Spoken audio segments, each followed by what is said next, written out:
देखो next topic है Rutherford alpha scattering experiment. जैसे हमने जे थॉम्पसन पढ़ा था, उसके बाद अब रदरफोर्ड आया और उसने अपना एक्सपेरिमेंट किया। ठीक है, तो रदरफोर्ड ने अपना एक्सपेरिमेंट किया था इन 1911 के अंदर, और सबसे मेन उसने डिस्कवरी की न्यूक्लियस की। ठीक है, तो तुम्हें ये पता होना चाहिए कि न्यूक्लियस की डिस्कवरी कब हुई थी। 1911 में किसने की थी? रदरफोर्ड ने। ठीक है, तो उसने जो अपने एक्सपेरिमेंट किया ना, उसके लिए उसने सबसे पहले एक लेड कैविटी ली। ठीक है, ये क्या है? Lead cavity. कैविटी का मतलब क्या होता है? हाँ, थोड़ा सा होल हो इसके अंदर। लेड मतलब लेड की बनी हुई, और इसके अंदर एक सोर्स रख दिया। वो सोर्स था बिस्मिथ का। बिस्मिथ का एटॉमिक नंबर होता है 83 और एटॉमिक मास होता है 214। हाँ, ठीक है। अब ये जो कैविटी है वो लेड की ही क्यों बनाते हैं? क्योंकि जो लेड है वो मोस्ट स्टेबल है। वो ऐसा नहीं है कि टाइम के साथ रेडियो एक्टिव बन जाता है, डिसइंटीग्रेट हो जाएगा। मतलब स्टेबल एलिमेंट है, इसलिए हम लेड की कैविटी है। हमें वो सोर्स लेना है जो रेडियो एक्टिव हो। जो रेडियो एक्टिव हो। रेडियो एक्टिव का मतलब क्या होता है? जो डिसइंटीग्रेट हो जाए और उसके अंदर से पार्टिकल्स निकले, अल्फा पार्टिकल्स, बीटा या फिर गामा। ठीक है, तो ये रेडियो एक्टिव है, तो यहाँ से कौन से पार्टिकल्स निकल गए? Alpha particles. ठीक है, बिस्मिथ के अंदर से अल्फा पार्टिकल की रे निकल गई। अब जो ये अल्फा पार्टिकल्स हैं, वरना तो ये अब कैविटी के अंदर से गए जब तक तो ठीक है, एक लाइन में चलेंगे। उसके बाद तो ये स्कैटर हो सकते हैं ना इधर उधर। तो इसको एक लाइन में रखने के लिए हमने क्या रख दिया? Lead collimator. कोलिमेटर क्या होता है? लिखी थी जब मैं लेड वो जो बना कोलिमेटर। लेड कोलिमेटर का मतलब लेड का बना होता है, मतलब फिर से अगेन, वरना तो अल्फा पार्टिकल की बम्बार्डमेंट हो, ऐसा ना हो कि वो डिसइंटीग्रेट हो जाए उसकी वजह से। ठीक है, तो कोलिमेटर मतलब जो लाइन में कर देता है, जैसे स्कूल में पीटी मास्टर नहीं होता, लाइन बनवा देता बच्चों की, ऐसे ही कोलिमेटर का काम होता है। जो पार्टिकल इधर उधर जाना चाहते हैं उनको एक ही लाइन में पास करवा देगा। ठीक है, स्ट्रिक्ट कर देता कि एक ही लाइन के अंदर चलो। तो यहाँ से अल्फा पार्टिकल्स आगे गए। अब आगे हमने इसके थोड़ा इस साइड हो जाते, इसके पीछे छिप गई है। तो यहाँ से मैं चलती हूँ, देखो दुनिया मैं बेटी को देखो तो चलती हूँ, दिखा। यहाँ पे हमने गोल्ड फॉइल यूज कर लिया। छोटे बच्चों को ना आगे बैठना चाहिए। आज 11th क्लास में क्या हुआ, वो लड़का आगे बैठ गया मोन्टी, और ऐसे खाली पीछे बैठ गई। वो ऐसे ऐसे करके देख रही, कभी ऐसे करके देख रही। तो जो हाइट अगर सामने से ज्यादा तो आइडेंटिफाई होते हैं छोटे बच्चे। हाँ, अच्छी बात है, बिल्कुल अच्छी बात है। बूढ़े बच्चे क्यूट भी लगते हैं। गोल्ड फॉइल, जो गोल्ड फॉइल होती है ना, उसकी थिकनेस है 10⁻⁻8 मीटर। देखो कितनी है, ध्यान से। हाँ, 1 मीटर इतना हो गया। 1 सेंटीमीटर मतलब 10⁻² कितनी हो गई? इतनी डिस्टेंस हो गई। 10⁻⁻2 इतनी है, तो 10⁻⁸ कितनी हो गई? 10⁻⁸ का मतलब एक तरह से ऐसे रख दो, एक एक एटम। हाँ, जैसे एक एटम ये, एक एटम ये, एक एटम ये, एक 3 की लेयर बन गई ना। इस तरह से एक बड़ी वाली लेयर बना दो, जो इन्होंने गोल्ड की बना रखी है। ये जो इन्होंने लेयर बना रखी है गोल्ड की, वो कुछ इस तरह से है, ऐसे है। ठीक है, लेकिन तुम इसकी ये वाली लाइन देख पा रहे हो, इसलिए तुम्हें ये लाइन दिख रही है, वरना तो ये लेयर है। और ये लेयर इतनी पतली है कि इसमें मतलब ये बोल रहे हम एक एटम एक एटम एक एटम ऊपर नीचे अटैच्ड है। मतलब अगर हम इसके अंदर से निकले तो बस एक ही एटम से कोलिजन करना पड़ेगा, दूसरे एटम की लेयर तो है ही नहीं। तो ये इतनी थिन है। गोल्ड की फॉइल ले ली, फिर यहाँ पे हमने एक स्क्रीन पुट कर दी। Zinc sulphide. हाँ, जिंक सल्फाइड की स्क्रीन। ठीक है, जिंक सल्फाइड की स्क्रीन पुट कर दी। अब उसके बाद यहाँ पर हमने एक डिटेक्टर ले लिया। हाँ, रोटेबल डिटेक्टर या फिर माइक्रोस्कोप बोल दो, ठीक है, जो डिटेक्ट करने के लिए होगा। जिंक सल्फाइड की ही क्यों ली? क्योंकि जिंक सल्फाइड एक ऐसा मटेरियल होता है जहां पर अगर कोई भी इलेक्ट्रॉन्स या अल्फा पार्टिकल्स कोलाइड करेंगे इस मटेरियल से तो एकदम से सिंटिलेशंस प्रोड्यूस होंगे, स्पॉट्स बनेंगे, मतलब ब्राइट सा कुछ होगा, वहां पे तुम्हें लाइट दिखेगी कि हाँ चमकारा लगेगा एक तरह से, ठीक है, छोटे वाला चमकारा, बट जिनको हम साइंस में सेंटिलेशन बोलेंगे, सेंटिलेशन या ब्राइट स्पॉट्स, ठीक है। तो अब देखो इसमें से कुछ पूछना है? नहीं। अब यहाँ से देखो हम एक ग्राफ बना रहे हैं इसके अंदर से साथ के साथ, क्योंकि उस ग्राफ के थ्रू ही हम सबसे पहले ऑब्जर्वेशंस देखेंगे, फिर उसका कंक्लूजन देखेंगे कि क्या क्या कंक्लूजन आया है, ठीक है। सबसे पहले यहाँ पे होगा number of scattered alpha particles, number of scattered alpha particle, electron तो है नहीं यहाँ पे, तो अल्फा पार्टिकल स्कैटर हो रहे हैं ना, अल्फा पार्टिकल की रे है, और यहाँ पे होगा स्कैटरिंग एंगल, कितना एंगल पे जाके उसका हाँ स्कैटरिंग एंगल जिसको हम रिप्रेजेंट करते हैं थीटा से, क्लियर। अब ध्यान से देखो, मेरी बात ना ध्यान से सुनना, क्योंकि इसमें ना थ्योरी है, अगर समझ में नहीं है और बुक से तुम याद करने लग जाओगे ना तो कभी भी याद नहीं होगा, इतनी थ्योरी रट्टा मारते रह जाओगे, तो समझोगे तो अपनी वर्डिंग में लिख सकते हो, ठीक है। तो जैसे ये पेज है, यहाँ से अल्फा पार्टिकल्स आ रहे हैं, पहले मैं तुम्हें थोड़ा डिफरेंस बता देती हूँ अल्फा पार्टिकल्स में क्या होता है। यहाँ पे हमने लिया है गोल्ड का, सॉरी जेड ही होता है, गोल्ड मिलेगा ना इसको आगे यहाँ पे, ठीक है, और आप कौन रहे हैं? अल्फा पार्टिकल्स आ रहे हैं, मतलब गोल्ड यहाँ पे ऐसे खड़ा और अल्फा पार्टिकल उसको टक्कर मारने के लिए आ रहे हैं कि या तो टक्कर मार के उसको दूर हटा देंगे या फिर वो अल्फा पार्टिकल पीछे चला जाएगा, वो तो डिपेंड करेगा ना कौन ज्यादा ताकतवर है। यहाँ से देखते हैं, मैं तुम्हें खुद बताना है कौन ज्यादा स्ट्रोंग होगा। अल्फा पार्टिकल का मास कितना होता है? 2, चार्ज 2 होगा या मास 2 होगा? मास होता है, मस्ट होता है, पक्की बात हीलियम का होता है ना वो, तो ऐसे लिखते हैं ना। अल्फा पार्टिकल हीलियम के न्यूक्लियस को बोलते हैं, हीलियम 2He4, हाँ ठीक है। मान लो उसका मास है इलेक्ट्रॉन के मास से, मान लो क्या 4 टाइम्स ही होता है ना, मास ऑफ प्रोटॉन से, मास ऑफ प्रोटॉन से 4 गुना ज्यादा होगा, ठीक है। फिर भी इसका मास मान लो कि स्मॉल m है, एक तरह से हमें 4 टाइम्स है, कितने टाइम्स उससे कोई मतलब नहीं है, बस समझो कि अल्फा क्या है, 2 प्रोटॉन और 2 न्यूट्रॉन का मास है। अल्फा मतलब 2 प्रोटॉन और 2 न्यूट्रॉन। अल्फा क्या होता है? हीलियम का न्यूक्लियस जिसमें 2 प्रोटॉन होंगे, 2 न्यूट्रॉन होंगे और इसके बाहर 2 इलेक्ट्रॉन रिवॉल्व कर रहे होंगे। तो ये अंदर वाला है ना, इसी को अल्फा बोलते। बाहर वाले इलेक्ट्रॉन को मिला लोगे तो हीलियम बन गया, सिर्फ अंदर वाला लोगे तो अल्फा बन गया, न्यूक्लियस हो गया, ठीक है। हाँ न्यूक्लियस, एक तरह से अल्फा क्या है, हीलियम का न्यूक्लियस है, ठीक है। अब ध्यान से देखो, अल्फा के अंदर तो सिर्फ 2 प्रोटॉन और 2 न्यूट्रॉन का मास है, बट गोल्ड का एटॉमिक नंबर कितना होता है? 79। मतलब उसमें कितने प्रोटॉन्स है? 80 तो मरकरी का होगा ना। हाँ। गोल्ड में कितने प्रोटॉन होंगे? 79 प्रोटॉन्स। और न्यूट्रॉन कितने होंगे? उसके एटॉमिक मास में से 79 सब्ट्रैक्ट कर दोगे, जो हमें नहीं पता है, तुम्हें ध्यान होता है, आई डोंट नो, बट मुझे ध्यान नहीं है गोल्ड का एटॉमिक मास कितना होता है। तो क्या कोई होता है, अप्रोक्स डबल ही लगा लो, डबल एक टाइम के बाद डबल से ज्यादा होने लग जाते हैं। हाँ। मतलब मान लो कि यहाँ पे 80 ये है, 80 वो 160 170 80 के आसपास होगा, ठीक है। 170 to 180 के आसपास इसका मास होगा।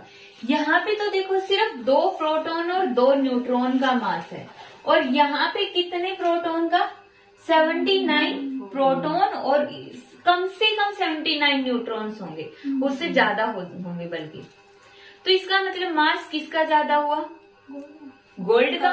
तो यहाँ पे जो रोक के खड़ा है ना रास्ता गोल्ड, वहां से अल्फा पार्टिकल आ रहे, रास्ता कौन रोक के खड़ा है? गोल्ड। तो मतलब ये तो पता चल गया वो कुछ खली टाइप है, और जो सामने से आ रहा वो छोटा सा बच्चा है 2-3 साल का, जिसने पैदल चलना ही स्टार्ट किया है। इतना डिफरेंस सही वाला है ना 2-3 साल का बच्चा, और वो खली हो गया पूरा। तो समझ गए होगे। तो मतलब मास तो ठीक है, ज्यादा होता ठीक है। और दूसरी चीज वेलोसिटी देखो, क्योंकि कोई भी चीज छोटी बेसिक से हो, अगर उसकी वेलोसिटी बहुत ज्यादा हाई है, अगर वेलोसिटी बहुत ज्यादा हाई है, जैसे बुलेट ही होती है, बुलेट होगी तो उसकी स्पीड अगर बहुत ज्यादा है तो बहुत कितना भी भारी चीज, कितनी स्ट्रॉन्ग चीज क्यों ना उसके अंदर से निकल जाती है। ठीक है, तो स्पीड पे भी डिपेंड करती है। तो यहाँ से जो अल्फा पार्टिकल्स आ रहे हैं वो मोशन में है, लेकिन गोल्ड क्या है? रेस्ट में है। ठीक है, लेकिन यहाँ पे क्या मोशन इतनी ज्यादा नहीं है कि वो गोल्ड के न्यूक्लियस को फेंक के चला जाए।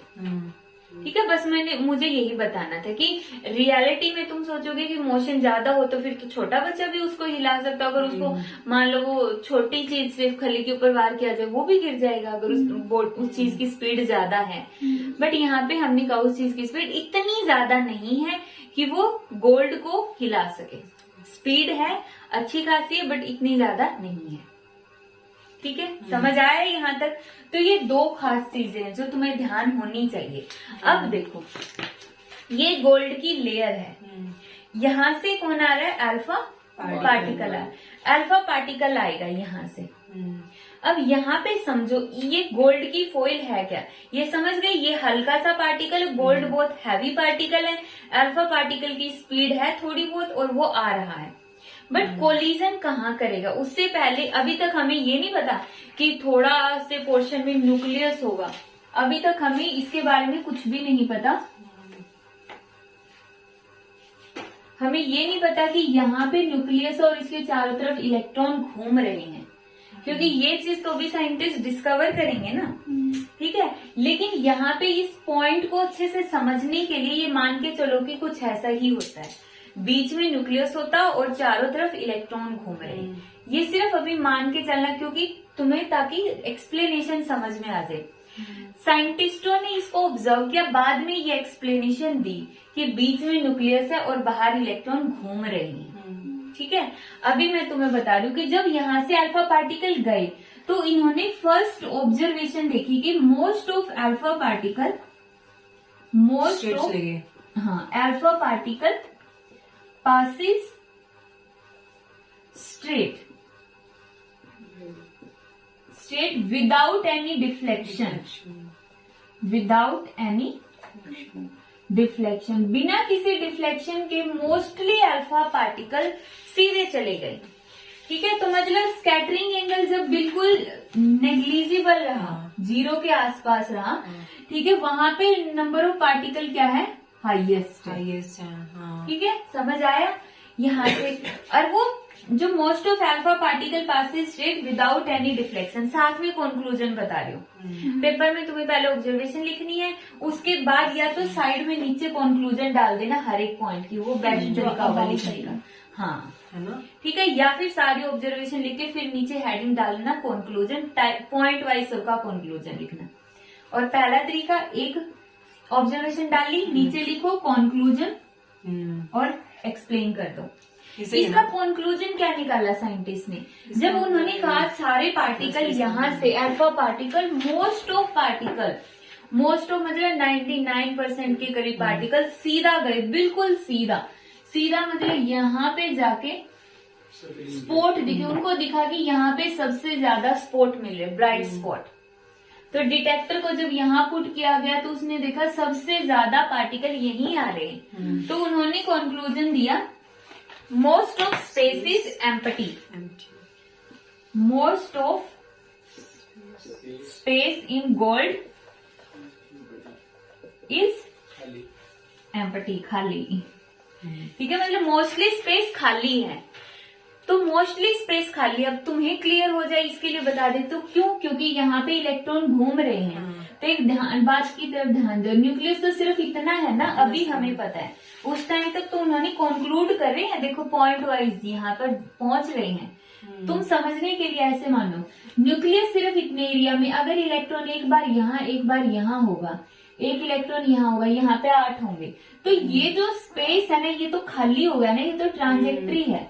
रियल में तो इलेक्ट्रॉन यहाँ पे और यहाँ पे है, और खली के सामने इलेक्ट्रॉन का मतलब, अल्फा पार्टिकल तो फिर भी 2-3 साल का बच्चा हो गया, इलेक्ट्रॉन का मतलब पैदा हुआ बच्चा जो चल भी नहीं पा रहा है ढंग से, तो उसका तो कोई कुछ बिगाड़ ही नहीं सकता है। ठीक है, तो यहाँ पे जो इलेक्ट्रॉन्स है ना, तो मतलब इलेक्ट्रॉन्स की तो कोई एबिलिटी ही नहीं है अल्फा पार्टिकल को रोक दे, ये तो खली ही रोक सकता है इनको। ये जो इलेक्ट्रॉन्स मतलब छोटे छोटे बच्चे यहाँ पे खड़े हैं जो पैदा हुए, तो 2-3 साल का बच्चा इनको क्रॉस करके चला जाएगा बिना किसी स्कैटरिंग के। समझ में आया? Most of space in gold is empty. जो ये अल्फा पार्टिकल आपने निकाले थे गोल्ड की बीच में से, ये इसने गोल्ड के अंदर से निकल गए। हाँ, गोल्ड के अंदर से, ये एटम गोल्ड का है, गोल्ड के अंदर भी तो इलेक्ट्रॉन है ना, और इलेक्ट्रॉन के बीच में स्पेस तो है, ये देखो हर जगह। तुम ये मत सोचना कि जो ऑर्बिट है वो एक छल्ला बना हुआ जिसमें से इलेक्ट्रॉन घूम रहा है। ऑर्बिट का मतलब सिर्फ पाथ ऑफ इलेक्ट्रॉन होता है। जैसे रोड होती है ना, ऐसे जब एक व्हीकल जा रहा है तो वो व्हीकल उसको कवर कर लेता है रोड को, जब वो चला जाता है तब तो वो रोड खाली होता है ना, तब तो तुम वहां से क्रॉस कर सकते हो। ऐसा तो नहीं है उस रोड को तुम क्रॉस ही नहीं कर पाओगे कभी, क्योंकि वो तो व्हीकल की जगह है। क्रॉस तो करते हो ना, जब व्हीकल आ रहा है तो मतलब वो एरिया फिल्ड है, व्हीकल चला गया तो वो मतलब एरिया खाली हो गया। तो यही चीज है, जब इलेक्ट्रॉन यहाँ पे है, यहाँ पे है, तो ये पूरा एरिया देखो, यहाँ पे पहले ऑर्बिट में 2 ही इलेक्ट्रॉन है, तो ये तो पूरा एरिया खाली होगा ना। तो कोई एक्सीडेंट नहीं होगा, ये बहुत हाई स्पीड से जा रहे हैं, और ये इलेक्ट्रॉन की तो औकात ही क्या, वो तो बिल्कुल छोटा सा पार्टिकल होता है, और रेस्ट में है वो भी। तो पहला कंक्लूजन क्लियर? हाँ ठीक है, तो यहाँ से दूसरा रब कर दो इसको मैं, तो मैंने यहाँ पे लिख देता हूँ। दूसरी ऑब्जर्वेशन देखो, दूसरी स्क्रीन का क्या काम है? जिंक सल्फाइड की स्क्रीन स्पॉट्स दिखाती है। हमें कैसे पता चलेगा अल्फा पार्टिकल कहाँ जा रहे हैं? पास हुए या नहीं? जैसे ये स्पॉट यहाँ ज्यादा बन रहे होंगे ना, तो स्क्रीन पर दिखेगा। ये स्क्रीन ऐसी है जहां पे कोई भी चीज हाई स्पीड से टकराएगी तो स्पॉट देगी, ब्राइट स्पॉट, सिंटिलेशंस, सेंटिलेशंस, चमकारा। समझना, इसका काम यही चमकारे लगा लगा के बताना कि सबसे ज्यादा यहाँ गिर रही है। तो अब सेकंड वाला कंक्लूजन देखो, about 0.14% of alpha particles Scattering by more than one difference. scattering by more than 1 degree. ठीक है, मतलब सिर्फ इतने 0.14% पार्टिकल ऐसे जो 1 डिग्री से ज्यादा पे डिफ्लेक्ट होंगे। 1 डिग्री से ज्यादा पे मतलब यहाँ पे ना कुछ ऐसा है कि ये एक्सपेक्ट कर रहे थे कि ग्राफ आना चाहिए ऐसा ऐसा, तो लगभग ग्राफ यही आया कि बहुत ही कम पार्टिकल ऐसे हैं जो बहुत ही, नंबर ऑफ पार्टिकल कितने जो 1 डिग्री से उस पे गए, 1 डिग्री से ज्यादा डिफ्लेक्शन बहुत ही कम पार्टिकल्स का है। ठीक है, क्यों है? इसका कंक्लूजन क्या होगा? सिंपल सी वही बात कि अल्फा पार्टिकल है, उनका मास भी ज्यादा है, इलेक्ट्रॉन फैले हुए और अल्फा पार्टिकल की स्पीड भी ज्यादा, इलेक्ट्रॉन से तो कोलाइड करके चले जाते हैं। अब वो जो थोड़ी बहुत उसके अंदर आई है स्कैटरिंग, वो किस वजह से आई है वो देखो। इस डायग्राम को मैं रब कर दूं, मतलब तुम्हें ना यहाँ पे कुछ ऐसा है कि थोड़े बहुत अल्फा पार्टिकल होंगे जो यहाँ पे जाके स्कैटरिंग करेंगे। हाँ ठीक है, मैं थोड़ा सा रब कर रही हूँ, ये वाली स्क्रीन छोड़ रही हूँ बस मैं।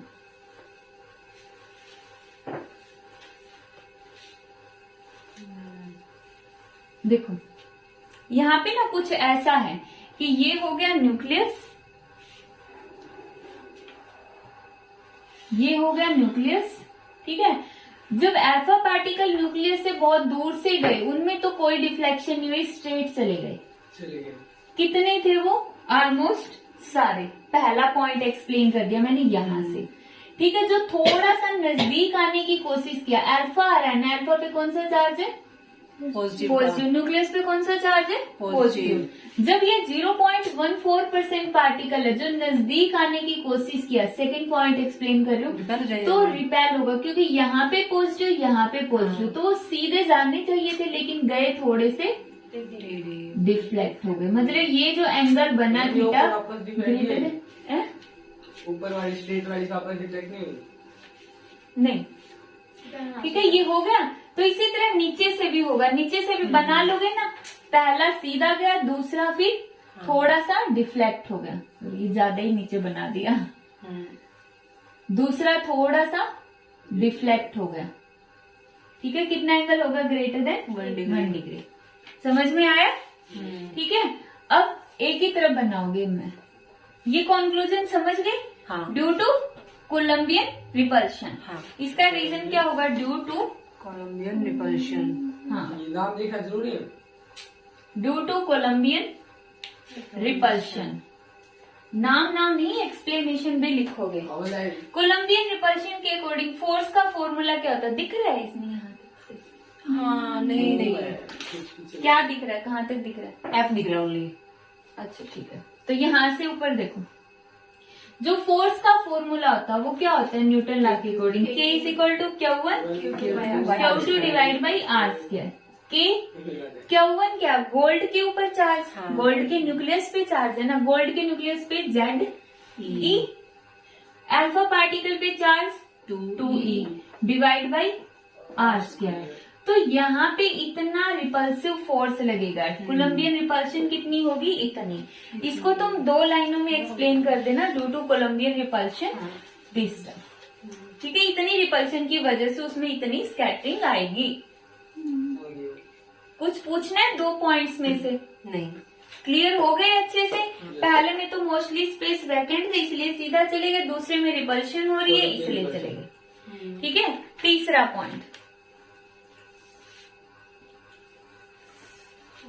ठीक है, तीसरा पॉइंट यहाँ पे ऑब्जर्वेशंस क्या होगी तीसरे पॉइंट की? इसी को रब कर दो, कुछ टच हो जाएंगी। Greater than 190। About, third observation है, about 1 alpha particle, about 1 alpha particle out of 8,000 alpha particle scatter more than 90 degree. मतलब ये देखो कि बहुत ही कम चांस है, 8,000 अल्फा पार्टिकल अगर जा रहे हैं ना क्रॉस करके गोल्ड के अंदर से, उसमें से सिर्फ एक ही इतना अनलकी होगा जिसको वो राक्षस मिल जाएगा बीच में और उसको पकड़ के वापस फेंक देगा। ठीक है, इसका ऐसे ही समझोगे ना कि वहां से क्रॉस करके उनको अपने डेस्टिनेशन तक पहुंचना है, लेकिन 8,000 में से एक वो अनलकी अल्फा पार्टिकल होगा जो 90 डिग्री से ज्यादा पे वापस जाएगा। क्यों जाएगा? जिसको खली मिल गया। हाँ, उसको खली मिल गया। मतलब वो क्या हो गया, वो बिल्कुल ऐसे नहीं गया कि बिल्कुल कोलाइड करेगा, बिल्कुल सामने जाएगा ना, फिर तो वो 180 पे बैक करेगा। हाँ, वो तो उसको सेम डायरेक्शन में फेंकेगा। वो क्या होता है, खली ऐसे खड़ा है यहाँ पे, वो राक्षस ऐसे खड़ा, वो बच्चे इधर से भी जाएगा, उसके बाउंड्री में आ गया ना, हाथ से पकड़ के ऐसे फेंक देगा। ठीक है, मतलब यहाँ से जो अल्फा पार्टिकल गया, तीसरा पॉइंट एक्सप्लेन कर रही हूँ मैं। ठीक है, वो ज्यादा नजदीक हो गया ना इसके, बिल्कुल। देखो, तो वो पार्टिकल जाना तो सीधा जाता था, लेकिन वो गया ऐसे और ये एंगल कितना बन गया? Theta greater than 90। तीसरा पॉइंट है ये। ठीक है, और कितने अल्फा पार्टिकल होंगे? 8,000 अल्फा में से सिर्फ एक अल्फा पार्टिकल इतना अनलकी होगा जो ग्रेटर देन 90 पे जाएगा। ऐसे है ना, तो 90 पे तो वो ऐसे फेंक देता बिल्कुल। ठीक है, उसने उस तरफ फेंक दिया सेम डायरेक्शन में, तो एंगल हो गया ग्रेटर देन 90। तो अगेन रीजन वही, Columbian repulsion.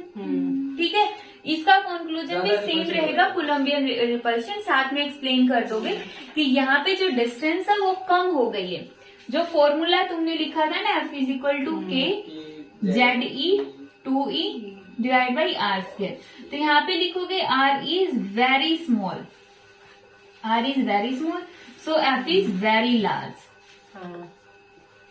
F is very large.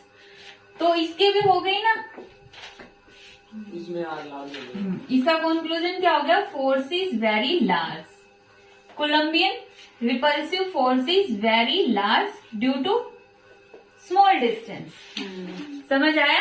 Yes ठीक है, लास्ट पॉइंट, लास्ट 180 वाला। हाँ 180 वाला, मतलब जितने भी अल्फा पार्टिकल्स हैं ना, उन अल्फा पार्टिकल्स में से, अब 8000 की बात नहीं हो रही, ठीक है, ऑलमोस्ट जितने भी आ रहे हैं कोलिजन करने के लिए, वहां से बच के निकलने के लिए, उन सारों में से सिर्फ एक, मैक्सिमम एक या दो ही अल्फा पार्टिकल इतने अनलकी होंगे जो बिल्कुल उससे जाके आई कांटेक्ट करेंगे। तो आई कांटेक्ट करेगा तो क्या होगा, वो उसको बिल्कुल गुस्सा मारो, लात मारो, जो मारो, बिल्कुल सेम डायरेक्शन में पीछे, वो साइड से नहीं मारेगा ना, ऐसे पकड़ के फेंकेगा, वो तो उसके सामने आ गया ना। जैसे मूवीज में हीरो लात नहीं मारता और वो दूर उसी तरफ जाके गिरता है, यहाँ पे भी कुछ ऐसा ही हो रहा है। ठीक है, यहाँ पे क्या होगा, मतलब वो पार्टिकल ऐसे आ गया सीधा बिल्कुल चौथा पॉइंट, तो वो वापिस आएगा इसी तरफ, तो एंगल कितना हो गया 180 डिग्री, एंगल कितना हो गया 180। एग्जाम्पल में से देता हूँ। आ गया समझ में ये चारों पॉइंट्स? हमने ऑब्जर्वेशन कर ली, कंक्लूजन कर लिया, और ग्राफ में देखो, ग्राफ में तुम ऐसे बना सकते हो, इसमें कोई तुमसे नहीं पूछेगा, बस ये ध्यान रखना, जो सॉलिड लाइन है वो थ्योरेटिकल है, थ्योरेटिकल है, और जो डॉटेड है वो एक्सपेरिमेंटल है। फर्क है, डॉट्स एक्सपेरिमेंट से आए ना, थोड़ा बहुत ऊपर नीचे दिखा देना, ऐसे कोई ऊपर दिखा, देखो एंगल बढ़ रहा है ना, एंगल बढ़ रहा है तो नंबर ऑफ पार्टिकल क्या हो रहे हैं, घट रहे हैं ना। जितना एंगल, मतलब स्कैटरिंग 90 से ग्रेटर वाले कितने हैं 0.14%, तो यहाँ पे इसलिए कम होता जा रहा है, ग्राफ डिक्रीजिंग में। समझ आया? ऑब्जर्वेशन समझ में आ गई, कंक्लूजन समझ में आ गया। अगर इसमें कुछ डाउट है तो पूछ सकते हो। अभी तो नहीं मैम, कल बताएंगे आपको। अच्छा ठीक है, ठीक है, इसमें से कुछ पूछना हो कल पूछ लेना। बाकी इसमें से मेन कंक्लूजन हमने क्या निकाला वो देख लो।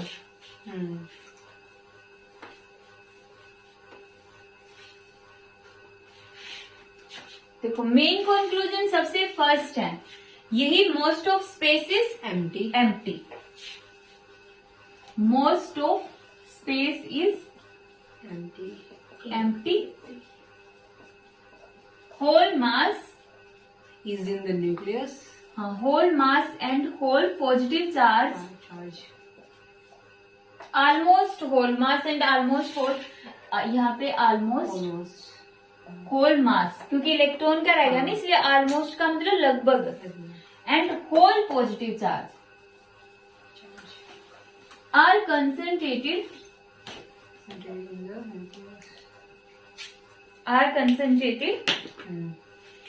in a small region which is named as nucleus. देखो न्यूक्लियस की डिस्कवरी भी इतनी मुश्किल हुई थी कितने एक्सपेरिमेंट कर करके, अभी तक तुम्हें दो ही चीजें पता चली कि एटम के अंदर इलेक्ट्रॉन होते हैं और एटम के अंदर न्यूक्लियस भी होता है।